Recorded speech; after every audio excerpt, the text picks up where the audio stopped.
ପିଲାମାନେ ଆଜି ଆମେ ପରୀକ୍ଷା ଦର୍ପଣ 2026 ଇଂଲିଶର ମଡେଲ ପେପର 2 ମାନେ ସେଟ୍ 2 ତାର ଅବଜେକ୍ଟିଭ ପାର୍ଟ ଯାହା ରହିଛି ସେସବୁକୁ ଡିସ୍କସ୍ କରିବା।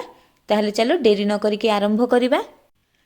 Question number 1, Lencho's wife who had deep faith in God, which one of the options support this? ତ ଲେଞ୍ଚୁର ୱାଇଫ୍ର ମଧ୍ୟ ଭଗବାନଙ୍କ ଉପରେ ଗଭୀର ବିଶ୍ୱାସ ଥିଲା, ଡିପ୍ ଫେଥ୍ ଥିଲା। ତ ଏଇ ଯେଉଁ ଚାରୋଟି ଅପସନ୍ ଦେଇଛି ୟା ଭିତରୁ କେଉଁ ଅପସନ୍ଟି ଏଇ କଥାକୁ ସପୋର୍ଟ କରୁଛି? ଏ, no one dies of hunger, B, we are going to get some water, C, yes, God willing, D, God sees everything even what is deep in one's conscience। ତ ୟା ଭିତରୁ ଆନ୍ସର୍ କ'ଣ ହେବ? ଦେଖ ପିଲାମାନେ ମନେ ପକାଅ, ଯେତେବେଳେ ଲେଞ୍ଚ କହିଥିଲା we are going to get some water, ତାର ରିପ୍ଲାଏ ତା ସ୍ତ୍ରୀ କ'ଣ ଦେଇଥିଲା? ୟେସ୍ ଗଡ୍ ୱିଲିଂ, ହଁ ଭଗବାନ ଚାହିଁଲେ ନିଶ୍ଚୟ ହେବ। ତାହେଲେ ଏଇଥିରୁ ହିଁ ଜଣାପଡ଼ୁଛି ଯେ ସିଏ ଭଗବାନଙ୍କ ଉପରେ ବିଶ୍ୱାସ କରେ। ତାହେଲେ 1 ନମ୍ବର ଆନ୍ସର୍ କ'ଣ ହେବ? Option C, yes God willing. Next question number 2, Lencho's cornfield was totally destroyed by dash. ଲେଞ୍ଚୁର କର୍ନଫିଲ୍ଡ ଟୋଟାଲି କାହା ଦ୍ୱାରା ଡେଷ୍ଟ୍ରୟ ହେଇଥିଲା?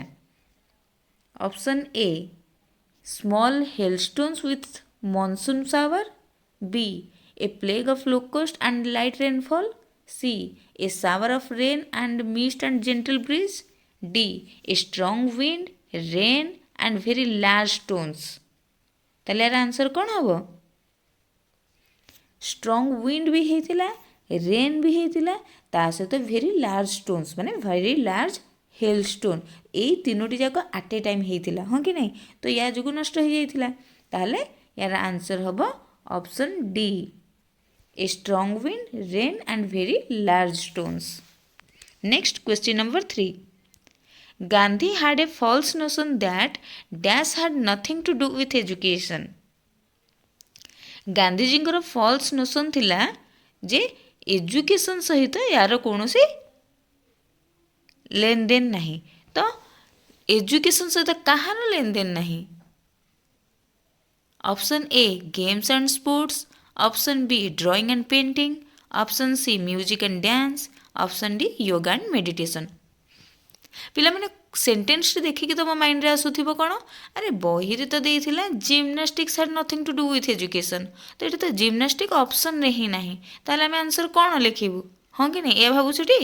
ତ କନଫ୍ୟୁଜ୍ ହେବନି। ଜିମ୍ନାଷ୍ଟିକ୍ସଟା ଆମର କ'ଣ ଗେମ୍ସ ଆଉ ସ୍ପୋର୍ଟସ୍ ରିଲେଟେଡ୍ ନା ନାହିଁ? ତେଣୁ ଆମେ ଏଠି ଯେହେତୁ ଜିମ୍ନାଷ୍ଟିକ୍ ନାହିଁ, ତେଣୁ ଗେମ୍ସ ଆଣ୍ଡ ସ୍ପୋର୍ଟସ୍କୁ ହିଁ ଆମେ ସିଲେକ୍ଟ କରିବା, ସେଇଟା ହିଁ ହେବ ଆନ୍ସର୍। ଜାଣିହେଲା? ତାହେଲେ ଅପସନ୍ ଏ ହେବ ୟାର answer. Gandhi had a false notion that games and sports had nothing to do with education। ବୁଝିହେଲା? ଏବେ ନେକ୍ସଟ କରିବା question number 4, during his schooling Gandhi used to win prizes, scholarships and had good certificates, for that he thanked his dash। Schooling ଟାଇମ୍ରେ Gandhiji prize win କରୁଥିଲେ, scholarship ପାଉଥିଲେ, good certificate ବି ସବୁବେଳେ ପାଉଥିଲେ, ଯେଉଁଥିପାଇଁ କି ସେ କାହାକୁ ଧନ୍ୟବାଦ ଜଣାଉଥିଲେ? ଟିଚରଙ୍କୁ, ନା ହେଡ଼ମାଷ୍ଟରଙ୍କୁ, ନା ମେରିଟ୍କୁ, ନା ଗୁଡ୍ ଲକ୍କୁ? ତ ସିଏ ନିଜର ଗୁଡ୍ ଲକ୍କୁ ଧନ୍ୟବାଦ ଜଣାଉଥିଲେ। କହୁଥିଲେ ମୋ ମେରିଟ୍ ଅନୁସାରେ ତ ମୁଁ ପାଇବା କଥା ନୁହଁ, ମୁଁ କିନ୍ତୁ ପାଉଛି, ତା ମାନେ ମୋର ଭାଗ୍ୟ ଜୋର ଅଛି। ତାହେଲେ ୟାର ଆନ୍ସର୍ ହେବ କ'ଣ? Option D, good luck. Next question number 5, dash are to the festive air of the spring festival called Chapchirkut in Mizoram। ମିଜୋରାମରେ ଯେଉଁ ଚାପଚରକୁଟ ଫେଷ୍ଟିଭାଲ ସେଲିବ୍ରେଟ୍ ହୁଏ, ଯେଉଁ ସ୍ପ୍ରିଙ୍ଗ ଫେଷ୍ଟିଭାଲ, ସେଠି କେଉଁ ମ୍ୟୁଜିକାଲ ଇନଷ୍ଟ୍ରୁମେଣ୍ଟ ଗୁଡ଼ାକ ଫେଷ୍ଟିଭ୍ ଏୟାର ଆଡ଼୍ କରିଥାଏ? ତ କେଉଁ ମ୍ୟୁଜିକାଲ ଇନଷ୍ଟ୍ରୁମେଣ୍ଟ କଥା କୁହାଯାଇଛି? ଦେଖ, option A, flute, gongs and bamboo clappers, B, drum, pepa and cymbals, C, drum, gongs and cymbals, D, flute, gongs and mridang. ତାହେଲେ ୟାର ଆନ୍ସର୍ କ'ଣ ହେବ? ୟାର ଆନ୍ସର୍ ହେବ ଡ୍ରମ୍, ଗଙ୍ଗସ୍ ଆଣ୍ଡ ସିମ୍ବଲ୍ସ। ଜାଣିହେଲା? ଡ୍ରମ୍, ଗଙ୍ଗ ଆଉ ସିମ୍ବଲ, ଏଇ ତିନିଟାକ ମ୍ୟୁଜିକାଲ ଇନଷ୍ଟ୍ରୁମେଣ୍ଟ ଚାପଚରକୁଟ ବେଳେ ୟୁଜ୍ ହୁଏ, ବଜା ହୁଏ। ବୁଝିହେଲା ନା? ତାହେଲେ ଆନ୍ସର୍ ହେବ କ'ଣ? Option C. ଆଉ ଗୋଟେ କଥା ପିଲାମାନେ କହି ରଖେ, आमर परीक्षा दर्पणर जो आंसर किए देछि सेठी किंतु डी देछि फ्लूइड गंग आ मृदंग बोली किंतु एटा भूल हबो काहे ना आम बुक रे कोन लिखा हिछि ड्रम गंग आ सिंबल तमे चाहिले भी बुक देखि परिबो ऑप्शन सी हबो यार करेक्ट आंसर तो परीक्षा दर्पण रे आंसर की रे एटा भूल देछि ठीक अछि नेक्स्ट हैला क्वेश्चन नंबर 6 पॉपिर is the name of a dash पॉपिरटा गोटे कौन कहार माने फोक सॉन्ग ना फोक डांस ना मॉडर्न सॉन्ग कौन पॉपिर होची फोक डांस लोक नृत्य हैला ताहले ऑप्शन बी हबो यार आंसर पॉपिर is the name of a folk dance पॉपिर होची गोटे फोक डांस रो नाम next question number 7 If one is ambitious to succeed in a trade or profession, one must dash. जड़े जदि आम्बिशियस अछंती कौन सी ट्रेड और प्रोफेशन रे सक्सेस पाइबा पाई ताल तांको कौन करबा को पड़िबो A maintain his or health B continue his or her education C take advice from a teacher D avoid bad company ताले जड़े निजर ट्रेड की प्रोफेशन रे सक्सेस पाइबा पई हेले कोन करबा को पड़िबो तार एजुकेशन को कंटिन्यू करबा को पड़िबो बुझिला ना ताले ऑप्शन बी हबो यार आंसर पिला माने तुमे माने भी जदी आगो को किछि बढ़िबा पई चाहउछो फ्यूचर रे सक्सेस पाइबा पई चाहउछो ताले तुमको तुम एजुकेशन को भल रे कंटिन्यू करबा को पड़िबो ताले यार आंसर हैला B next question number 8 dash are good examples of suitable recreations suitable recreation रो एग्जांपल कौन तो सुइटेबल रिक्रिएशन कौन ना रिक्रिएशन कहले आमर किछि गोटे एंटरटेनमेंट एक्टिविटी जोटा आम करूचे तो जोटा कि सुइटेबल हेथिबो माने आम पई उपयोगी होथिबो तो देखो या भितर कोटा सुइटेबल रिक्रिएशन रो एग्जांपल हे परिबो A gambling and gossiping with friends B sleeping and idling C playing mobile games and watching TV D reading good books and watering plants ताले कुह कोटा हबो तो ओबियसली कौन आम जब किसी भल बही पढ़ुचे ना ना गचर पानी फाणी दौचे गचर जत्न नौचे तो यहीटा गोटे आमर सुइटेबल रिक्रिएशन हम ना आम कौन अलसुआमी टाइम नष्ट कले टीवी देखिले गसिपिंग कले गैम्बलिंग कले एगुड़ा कौन भल कथा कि एटा भल नुह तो निहाती भाव में सुइटेबल रिक्रिएशन हम option D reading good books and watering plants एबे करिबा question number 9 An average adult exchanges about dash air per day as stated in the chapter Air Pollution a Hidden Menace. Air Pollution a Hidden Menace chapter रे गोटे adult दिन को केते air exchange करे पचारिछि तो जड़े adult जड़े वयप्राप्त व्यक्ति दिन को केते एयर एक्सचेंज करती केते 1.5 kg ना 2.5 kg ना 15 kg ना 25 kg केते ना 15 kg ताले ऑप्शन सी हबो यार आंसर ताहले गोटे एवरेज एडल्ट दिन को 15 kg एयर एक्सचेंज करिथाय आउ टिके एक्स्ट्रा जानि दै था 1.5 kg फूड इनटेक करे माने 1.5 kg खाद्य खाए आउ 2.5 kg वाटर इनटेक करिथाय माने 2.5 लीटर पानी पिए ठीक अछि next question number 10 the phrase lungs slowly become garbage dumps means that dash तो lungs slowly become garbage dumps या अर्थ कौन A lungs store only oxygen B lungs remove all pollutants from air C harmful substances are gradually in the lung stored D lung stop working at once ताहले कौन हम यार answer ना देख आमर कहला लंग्स धीरे धीरे गार्बेज डम्प रे माने डस्टबिन रे परिणत हो जाए तो निहाती भाव सब खराब जिनस स्टोर होथिबो ना ताहले ऑप्शन सी हम यार आंसर कौन harmful substances are gradually in the lung stored जानी हैला जहाँ भी सब हार्मफुल सब्सटेंस ए लंग रे स्टोर हेले कौन हम ग्रेजुअल माने गार्बेज डम्प रे सेटा परिणत हो जिवो next question number 11 rushes are waterside plants which are used for dash rushes गुड़ाक आम वाटर साइड प्लांट बोली जानी जलज उद्भिद एगुड़ा को काम लगे A making idols and statues B. Making fence. C. Making mats and baskets. D. Making bags and doormats. तो रसिस को कौ काम यूज करा हुए रसिस को मैट आउ बास्केट तैयारी करिबारे यूज करा हुए ताहले ऑप्शन सी हबो यार answer making mats and baskets. Next question number 12. The poem All Things Bright and Beautiful is included in which of the following poetic collections? तो क्यों कविता संकलन रे ए all things bright and beautiful poem टी include हेजे. Option A hymn for children, option B once in royals David city, option C voices for holy season, D Christmas carol. ताले कोथरे हमर hymn for children option A एथरे ही all things bright and beautiful poem टी include हेजे. पिला माने हमर परीक्षा दर्पणर जो आंसर किए देछि सेठी जो आंसरटा देछि सेटा भूल देछि. तमे माने चाहे बुक चेक करि परिबो हमर हिम फॉर चिल्ड्रेन एथरे ही all things bright and beautiful poem टी इंक्लूड हेछि. ठीक अछि. नेक्स्ट करिबा question number 13. A voice thrilling never was heard, whose voice was thrilling for the poet. A voice so thrilling never was heard. ଏଇଭଳି thrilling voice ମୁଁ କେବେ ହେଲେ ଶୁଣି ନଥିଲି. ତ ଏଠି ଯେଉଁ थ्रिलिंग ଭଏସ୍ କଥା କହୁଛନ୍ତି ପୋଏଟ୍ କେଉଁ थ्रिलिंग ମାନେ କାହାର थ्रिलिंग ଭଏସ୍ କଥା କୁହାହେଉଛି. A voice of the cuckoo bird, B voice of the maiden, C voice of the nightingale, D voice of the travellers. କାହାର ଏଠି ସେଇ ସଲିଟାରୀ ରିପରର थ्रिलिंग ଭଏସ୍ କଥା କୁହାହେଉଥିଲା. ତ ସଲିଟାରୀ ରିପରକୁ ଏଠି ମେଡେନ୍ ବୋଲି ବି କୁହାହେଇଛି. ତାହେଲେ voice of the maiden maiden कहले कौन अनम्यारिड गर्ल. ता एठी हमर आंसर हैला कौन option B voice of the maiden. Next question number 14. In dash time the dash bird breaks the silence of the seas. केउं समय रे आ केउं बर्ड सी रो साइलेंस को ब्रेक करे किए. फास्ट कहलो को टाइम हमर जानि छे बसंत ऋतु रे किए कोइली बोबाए. यही कथा आम जाचे ना. तो ये आम आराम से करें कौन in spring time the cuckoo bird breaks the silence of the C.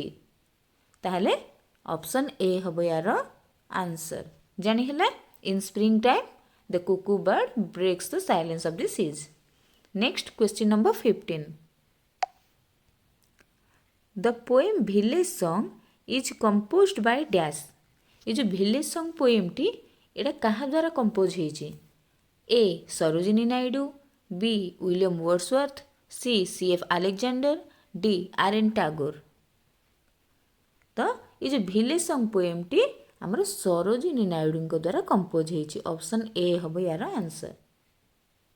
Next आसिला question number 16. Which of the following expressions in village song means the music of nature. The music of nature या पई को expression टी use होइछि poem रे. A the laughter of sun, B the bridal songs, C the forest notes, D the cradle songs. ताले कौन हम the music of nature एटा या बदल रे कौन एक्सप्रेशन यूज होइछि ना the forest notes. The forest notes कहले होछि म्यूजिक ऑफ नेचर. ताहले ऑप्शन सी हम यार आंसर. पिला माने ग्लोसरी रे भी जहा देछि सेगुडा को मन रखिबो काहेना सेथिरु भी क्वेश्चन आसे. Next question number 17. The moist east wind comes marching. Find out the appropriate literary device which is used in the above line. तो ये जो sentence the moist east wind comes marching एथिरे केउ लिटरेरी डिवाइस यूज हेछि ताको find out करबा पई कुहाइछि. तो option देखो सिमाइल. फास्ट जिनस पिला माने लिटरेरी डिवाइस ही कौन तुम मुंड घूरी जाउथिबो हाँ कि नहीं. लिटरेरी डिवाइस एठी देखो देइछि हमर कौन कौन सिमाइल, मेटाफोर, पर्सोनिफिकेशन, एलिटेरेशन एटार यूज सब अलग अलग. सिमाइल कहले कंपेयर करा हुए माने जेमति कि लाइक आज ए सब यूज हेके कंपेयर हेथिबो. आ मेटाफोर मेटाफोर कहले डायरेक्ट कंपेयर हेथिबो. नेक्स्ट है पर्सोनिफिकेशन. पर्सोनिफिकेशन जेकोसी गोटे नॉन लिविंग जिनस को ह्यूमन क्वालिटी दिखाई माने गोटे निर्जीव जिनसटा को मनीष भाया तुलना कराई. तापरे एलिटेरेशन एथिरे जेकोसी कन्सोनांट रिपीटेडली यूज हो. ठीक अच्छे.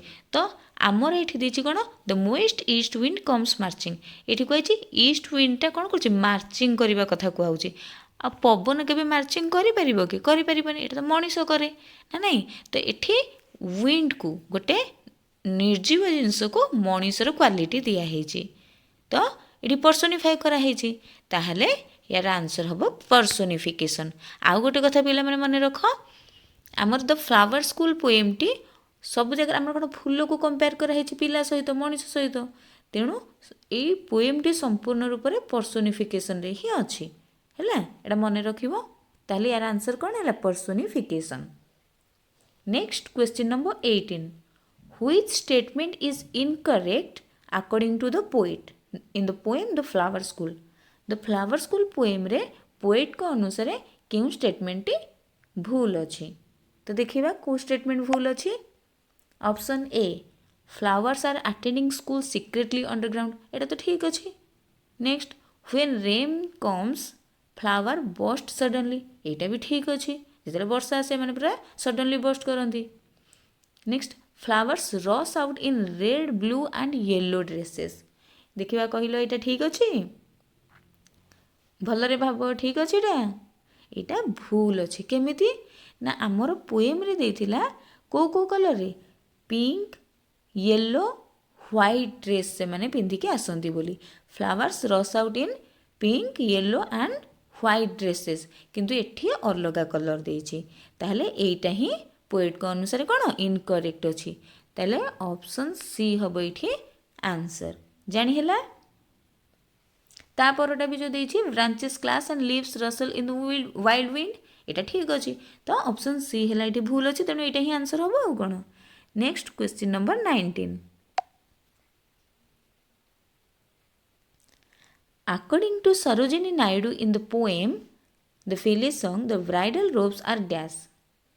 सरोजिनी नायडू को अनुसार ये जो विलेज सॉन्ग पोएम टी रे ब्राइडल रोब्स को कलर रो गोल्डन एंड सिल्वर ना सिल्वर एंड साफ्रन ना गोल्डन एंड साफ्रन ना सिल्वर एंड रेड को colour silver and saffron glowing मन पड़ुछि ताहले यार कलर कौन थिला ब्राइडल रोब रो सिल्वर आउ साफ्रन कलर रो। Next question number 20 how many years ago Vicky was part of a living human केते वर्ष पूर्वे विकी लिविंग ह्यूमन रो गोटे पार्ट थिला A 1 year B 2 years C 3 years D 4 years केते वर्ष तले ना 2 इयर्स 2 वर्ष तले से लिविंग ह्यूमन रो पार्ट थिला। Next question number 21 Where did writer's grandfather discover the tiger cub? Writer grandfather केउठारे टाइगर कब को डिस्कवर करथिले A behind the tent B under a banyan tree C on the forest path D in a cave एटा तुम मैंने आराम से कहि परिबो पूरा डायरेक्ट अछि काहेकि ना एठी बानियान ट्री विषय किछि देनी केव विषय किछि देनी टेंट कथा भी विशेष डिस्कवर करबा समय रे नाही सेटा केवल रहिबा पाइंका जो तांकर थिला तो कोठी ऑन दी फॉरेस्ट पाथ रे से टाइगर कपटी को डिस्कवर करथिले। Next question number 22 Timothy became aggressive in the age of about dash Timothy केते बेला एग्रेसिव हे जाइतला केते एज बेलु को A 3 months B 1 year C 9 months D 6 months केते मास बेलु को ना ताको जेते बेले 6 मास हेइथिला सी एग्रेसिव हे जाइथिला हैला ताहले Timothy became aggressive in the age of about 6 months. Next question number 23 what frighten Timothy in the zoo रे टिमोथी को किए फ्राइटेन करथिला किए डरौथिला A visitors B keepers C leopard D lion तो किए डरौथिला ना लियोपार्ड डरौथिला ताहले ऑप्शन सी हबो यार answer. Next question number 24 what reason did Lushkoff give for losing his employment as a school teacher हिसाब से तार एम्प्लॉयमेंट को ता चाकरी को से केमिति हरैथिला बोली लस्कफ कहिथिला कोन रीजन देथिला ए इलनेस बी थेफ्ट सी इंट्रिग्यूज डी लेजिनेस तो से कौन कहिथिला ना इंट्रिग्यू जोगु कुचक्रांत जोगु से तार जो स्कूल टीचर चाकरीटी को हरैथिला या कहिथिला कि नहीं ताहले ऑप्शन सी हबो यार answer. Next question number 25 where did Sergei meet Lushkoff after 2 years 2 वर्ष पर सर्गेई लस्कफ को केउं स्थान रे भेटिथिले A church B court C office D theatre कोठी ना थिएटर रे ऑप्शन डी होची यार आंसर। से थिएटर रे जते टिकेट किणुथिला सेई टाइम रे ही से भेटिथिले जानि हला। Next question number 26 what happened after the aunt had transferred her property to Jumman Shaikh Jumman Shaikh को आंटी तांकर प्रॉपर्टी ट्रांसफर कला परे कोन हैला A she was rewarded B she gained respect C she was neglected and ill treated D she left the village कौन होता ना ताकू माने आंटी को जुमान शेख आ तार वाइफ करीमान ए माने नेग्लेक्ट करथिले इल ट्रीट करथिले तांको भलरे देखाशुना किछि ले करि नथिले ताले ऑप्शन सी हबो यार answer. Next question number 27 Why was Juman secretly happy when Olgu Chaudhary was chosen as the chief punch? जितेबाला अलगू चौधरी को चीफ पंच भाव में सिलेक्ट करागला जुमन शेख सिक्रेटली कहीं खुशी होता A because Algu was inexperienced B because Algu was his close friend C because Algu was afraid of him D because Algu dislike the aunt ताले कौन रिजन थिला सीए आउ अलगू एम दिज कौन परस्पर क्लोज फ्रेंड थे से ये चीफ पंच हेले आराम से जितबो भाविकी खुशी हो जाइतिला ताहले ऑप्शन बी हबो यार आंसर कौन because Algu was his close friend.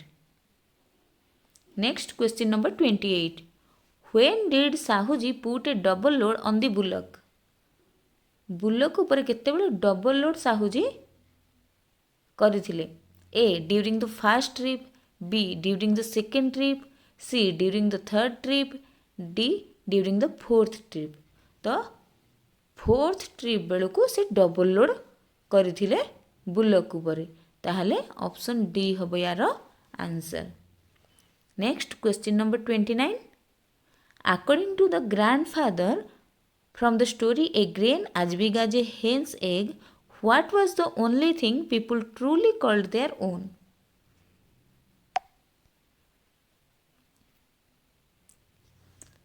तो ग्रैंडफादर को अनुसार what was the only thing people truly called their own निजर बोली कौ जिनसटा को ट्रूली कही होउथिला ग्रैंडफादर को अनुसार तांको समय रे a land B grain C wealth D labour कौन लेबर कहीं ना लैंड कौन कहते एटा भगवान कर बोली ना नहीं ताहले ऑप्शन डी हबो यार answer labour.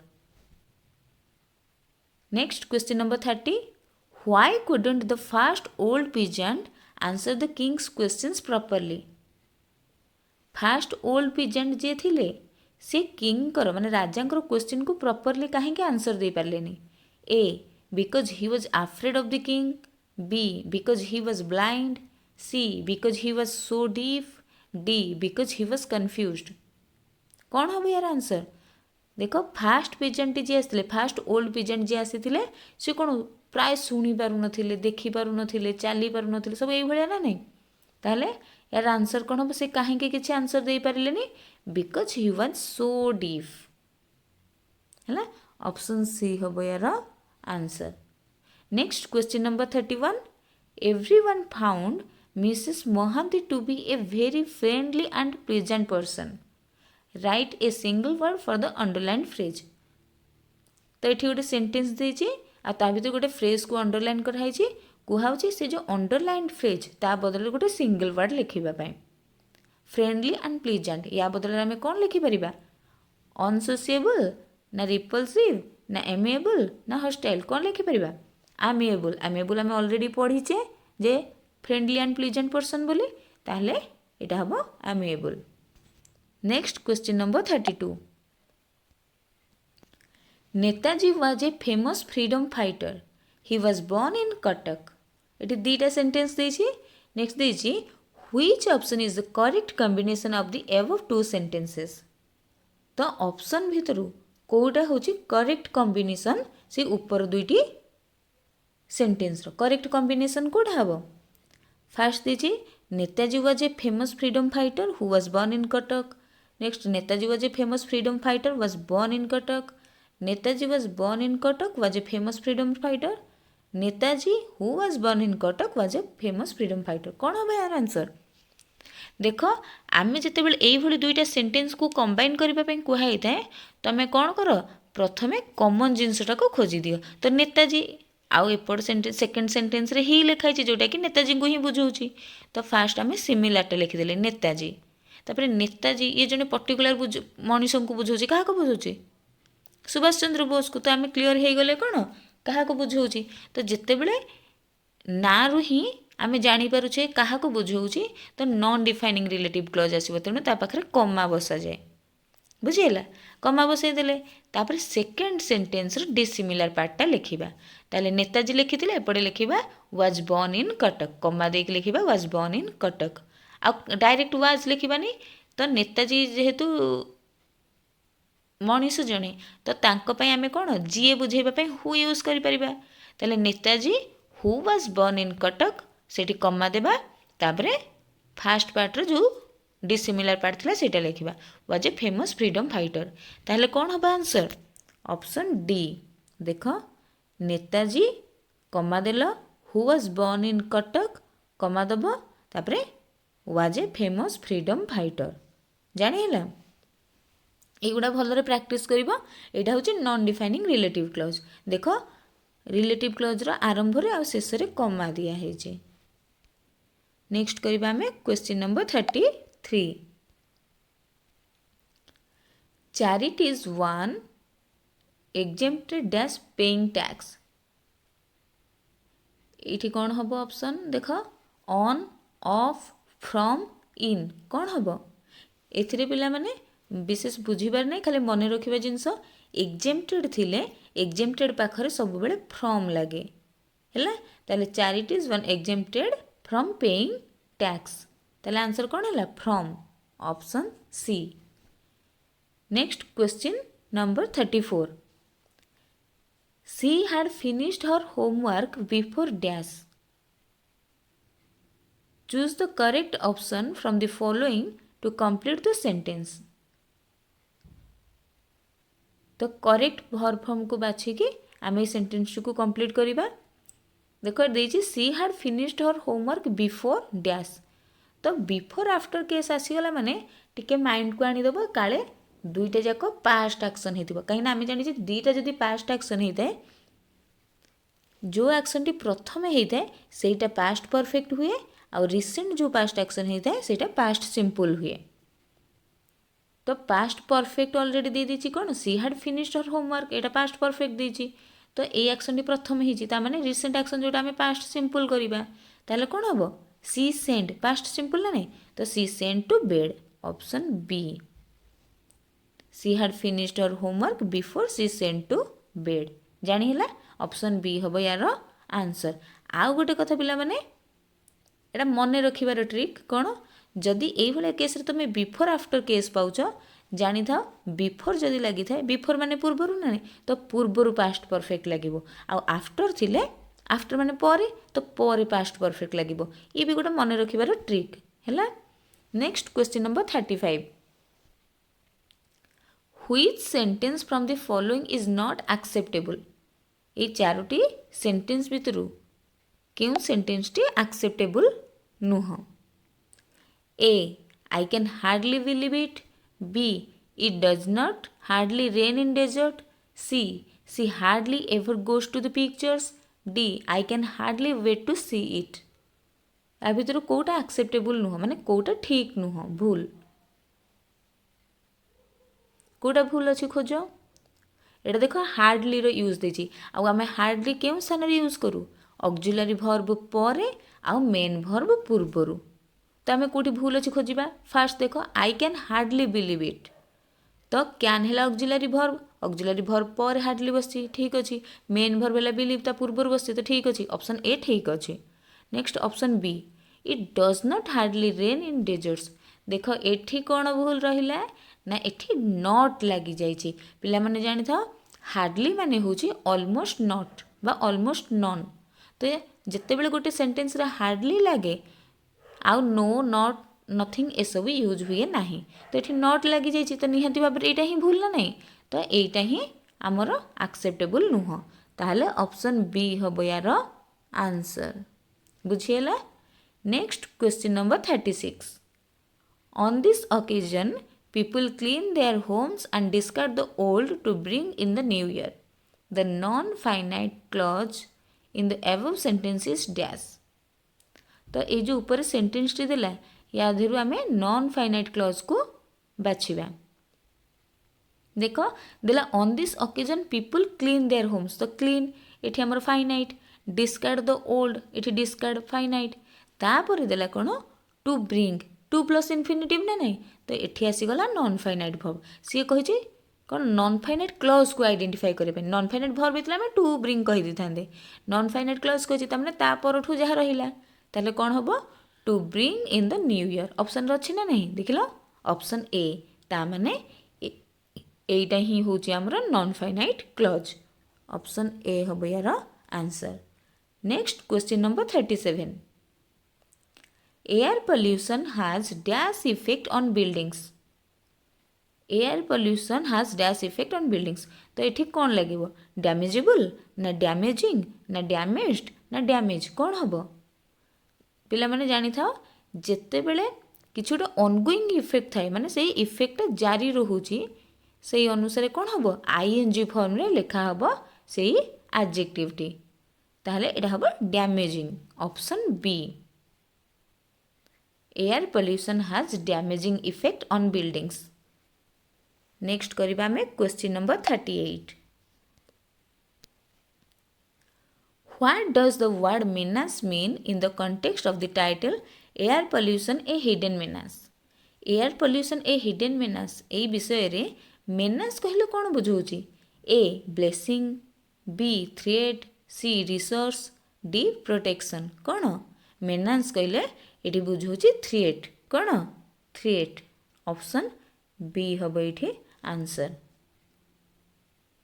Next question number 39 to prevent something or somebody from growing properly single word for the phrase is dash एठी जो लिखा है to prevent something or somebody from growing properly माने भलरे ग्रोथ हेबापेगा जे prevent करूँ बाधा दौथिबो सेटा को कौन कहते माने भलरे विकास हो नथिबो ताकू रोकुथिबो तापे गोटे सिंगल वर्ड यूज करबा पई कुहाइछि ए अचीव बी सैप सी स्टंट डी ग्रेस कौन हम यार आंसर हम स्टंट स्टंट माने होची to prevent something or somebody from growing properly. Next question number 40 character is a priceless position so keep it dash character हूँ गोटे प्राइसलेस पोजीशन अमूल्य संपत्ति तेणु आपको केमी रखा उचित या निष्कलंक रखा उचित तेणु यार आंसर कौन हम टैनिस्ड ना अनटैनिस्ड कौन हम टैनिस्ड डेटेरियोरेट अनटैनिस्ड ग्रेस कौन हम या आम निष्कलंक रखा ताहले यार आंसर हम अनटैनिस्ड है option C. Next question number 41 pick out the correct grammatical sentence correct grammatical sentence को आमे पिक आउट करबा A British have ruled over India for many years B British has ruled over India for many years C British would have ruled over India many years D British ruled over India for many years ताले कौन हम यार answer यही question टी आमर tense को base करके अच्छी आउ एठी देखो कहूँ कौन ना ब्रिटिश आमको बहुत वर्ष धरिकी शासन करथिला आम इंडिया को आमर ग्रामर आमर टेन्स रो रूल अनुसार जदि गोटे पीरियड ऑफ एक्शन कथा कहूँ जोटा कि पास्ट रे हेची ड्यूरेशन कथा कहला से मूवमेंट रे हो कि गोटे ड्यूरेशन हेई थाउ पास्ट रो से केस रे आमर कौन हुए पास्ट सिंपल रे लिखा जाए तो पास्ट सिंपल हेले या स्ट्रक्चर कौन सब्जेक्ट प्लस V2 तो ऑप्शन डी देख ये देछि ब्रिटिश सब्जेक्ट है तब रूल्ड देछि V2 तो पास्ट सिंपल रे अछि ताहले ऑप्शन डी हम यार answer British ruled over India for many years. Next करबा question number 42 let's go home एठी देखो पिला माने लेट्स भी देछि पुनी मी भी देछि आमे आपको लेट्स गो होम कहि परिबा लेट मी गो होम कहि परिबा तो एटा क्वेश्चन टिके टाइपिंग एरर अछि जहाँ गोटे हम लेट्स हम ना लेट मी हम तो जहाँ भी हो ये क्वेश्चन कौन देछि the subject of this sentence is dash ये जो लेट्स गो होम हो कि लेट मी गो होम हो ये सब्जेक्ट कौन हम जानी रखि तो पिला माने जिते बेले गोटे इंपरेटिव सेंटेंस दे थाए सब्जेक्ट तार सबु बेले यू ही हम कौन यू ताहले ऑप्शन डी हम यार answer. Next question number 43 the headmaster and scout master dash been invited to the district scout camporee A has B have C are D were तो कौन लगे देख यही केस रे आमर ये सिंगुलर हम ना प्लूराल हम आम फास्ट डिसाइड करवा देख दीजिए the headmaster and scout master आमर जदि दीटा द लगी था आम दुई जन डिफरेंट पर्सन बोली बुझी था किंतु गोटे द लगी हेडमास्टर जी ताने स्काउट मास्टर भी सी ही जड़े आ जड़े माने आमर सिंगुलर भर्ब बसिबो ताहले कौन हो हाज ताले the headmaster and scout master has been invited to the district scout camporee बुझीगला ऑप्शन ए हम यार answer. Next question number 44 my teacher made me dash English fluently एठी ए डैश रे आमे क्यों नॉन फाइनाइट वर्ब टी बसेले ठीक रहिबो देखिबो A speak B speaking C to speak D spoken कौन हम जानी था जिते बेले फाइनाइट वर्ब माने हमर मेन वर्ब टी मेक लेट एभली सब थाए ता पाखरे सब बेले बेआर इनफिनिटिव लगे माने केवल V1 ताहले यार आंसर हम कौन speak my teacher made me speak English fluently जानी हैला। Question number 45 Lutuni's face is compare dash the moon Lutuni face को मून सहित कंपेयर करने कथा कहुई कि ये कंपेयर्ड पाखरे कौन प्रिपोजिशन बसिबो A with B by C to D on तो कौन बसिबो गोटे कथा जानी था जितेबले सिमिलर जिनस को कंपेयर करा जाए सेतेबले विथ प्रिपोजिशन बसे जेमती कि जने साइंटिस्ट को सहित कंपेयर कराहब जने सिंगर को सहित कनेक्ट माने कंपेयर कराहब तो सिमिलर ना नहीं तो यही केस रे विथ किंतु एठी फेस आ मून दुईटा को संपूर्ण अलग जिनस डिसिमिलर जिनस आ जितेबले डिसिमिलर जिनस को कंपेयर करा जाए सेतेबले टू लगे ताहले एठी हबो ऑप्शन सी आंसर कौन to Lutuni's face is compare to the moon जानी हैला। नेक्स्ट आम करबा question number 46 the boy was taken care of by his grandfather after his parents को परे पिलाटीर पुओटीर किए देखाशुना कर ग्रैंडफादर कर तो टेकन केयर ऑफ या बदल में आम गोटे फ्रेजाल वर्ब लगेगा को फ्रेजाल वर्ब टी सेम मीनिंग रोचे brought up brought out brought in carried out कौन हम brought up option A. Next question number 47 it appears that Mr. Pallai will visit our class soon. The underlined noun clause functions as dash. तो ये देखो देजी that Mr. Pallai will visit out class soon. तो एठी जो clause टी देछि noun clause देछि एठी कोन भाबरे फंक्शन करूछि सब्जेक्ट ऑफ द सेंटेंस ना ऑब्जेक्ट ऑफ ए वर्ब ना सब्जेक्ट कॉम्प्लीमेंट ना in apposition of the noun phrase कौन हम देख ये क्लज टी पूर्व आपियर्स देछि आ आपियर्स हो गोटे लिंक वर्ब तो लिंक वर्ब पर जदि क्लज रही आमर कौन हुए कम्प्लीमेंट भाव में फंक्शन करे ताहले ऑप्शन सी हम यार answer. Question number 48 were wishes horses beggars would ride them this is an और ए डैश तो were wishes horses beggars would ride them यहाँ क्यों conditional clause zero conditional clause ना ओपन रियल कंडीशनल क्लज ना imaginary conditional clause ना unfulfilled conditional clause को conditional clause यहाँ देख ये इमेजिनरी माने इमेजिनेशन कथा कहई जमीक जदि इच्छा करिले सबु जिनस मिल जाऊता ताले बेगर पाखरे भिकारी पाखरे सबुकिछि था से विश कर दे था से सबकिछि पाई जाता हाँ कि नहीं तो ये सब इमेजिनेशन कथा आसूची ताहले ऑप्शन सी हम यार आंसर इमेजिनरी कंडीशनल क्लज जोटा कि हूँ आमर कौन टाइप 2 माने second conditional. Next question number 49 the beggar told Sergei that all would dash by Olga तो या भर कौटा हम इज चॉप्ड हम ना वाज चॉप्ड हम ना आर चॉप्ड हम ना वेयर चॉप्ड हम देख जदि एटा आम डायरेक्ट स्पीच कथा आसवा ताले एठी निहाती भाव कौन हो all wood is chopped by Olga दे था आ जेहेतु यहाँ आमर इनडायरेक्ट स्पीच रे लिखबार अच्छी आउ इज चॉप्ड कौन हो वाज चॉप्ड कहीं आम जाने प्रेजेंट थे पास्ट हो हाँ कि नहीं तो इजटा कौन हो वाज तेणु वाज चॉप्ड हम यार आंसर ऑप्शन बी। एबे आसीगला हमर last question number 50 Adyasha said I had a sweet dream last night the correct indirect speech of the above sentence is dash तो सेंटेंसटा कौन देछि Adyasha said I had a sweet dream last night या को indirect speech रे change कले कौन हम देख आद्याशा सेड देछि आम आद्याशा सेड लिखिदेबा तापर कमा हटेदेबा दैट लिखिदेबा देन कोटेशन हटेदेबा आ आई देछि माने सी हे जीवो हाँ कि नहीं तो एतिक जिनस सरला आद्याशा सेड दैट सी एतिक लिखिदेले।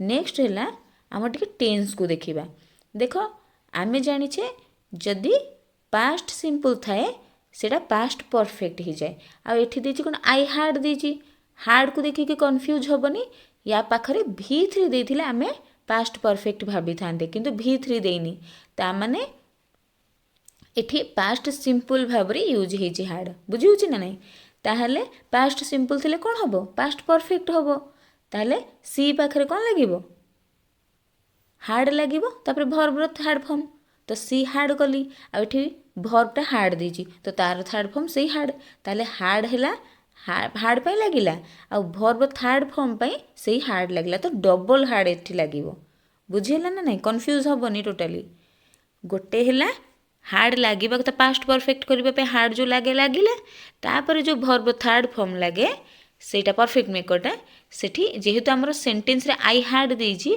तो यार ही थर्ड फॉर्म करबार अछि तो सेही हार्ड ही हबो बुझिला तापर रेस्ट जहाँ दीजिए से ही लिखा स्वीट ड्रीम लास्ट नाइट जानी है ताहले यार आंसर हम Adyasha said that she had had a sweet dream last night option C हम यार आंसर।